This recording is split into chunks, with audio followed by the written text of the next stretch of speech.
Assalamualaikum warahmatullahi wabarakatuh. Perkenalkan, nama saya Nur Fitri Maharani, mahasiswa program studi pendidikan guru pendidikan anak usia dini, Fakultas Ilmu Pendidikan Universitas Negeri Makassar. Pada kesempatan ini, saya akan berbagi pengalaman saya tentang kuliah daring. Berbicara tentang kuliah daring, akibat dari COVID-19, kita dianjurkan untuk social distancing dan melakukan semua kegiatan dari rumah seperti kuliah daring atau belajar dari rumah serta bekerja dari rumah. Kuliah daring dilihat dari dampak positifnya. Yang pertama, pemahaman IT yang meningkat, yang dimana kita dapat lebih memahami tentang IT dan kita dapat lebih mahir menggunakan teknologi yang tersedia.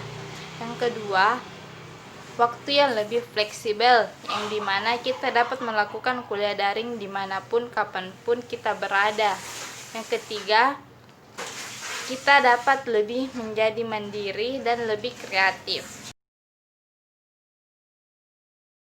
Kuliah daring dilihat dari dampak negatifnya. Yang pertama, internet, yang dimana kita sangat bergantung pada jaringan internet. Apabila jaringan internet lambat atau susah sinyal, maka proses pembelajaran akan tertinggal.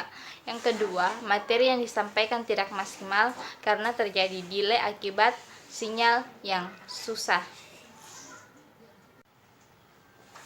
Terima kasih, itulah tadi pengalaman saya selama kuliah daring selama pandemi COVID-19. Wassalamualaikum warahmatullahi wabarakatuh.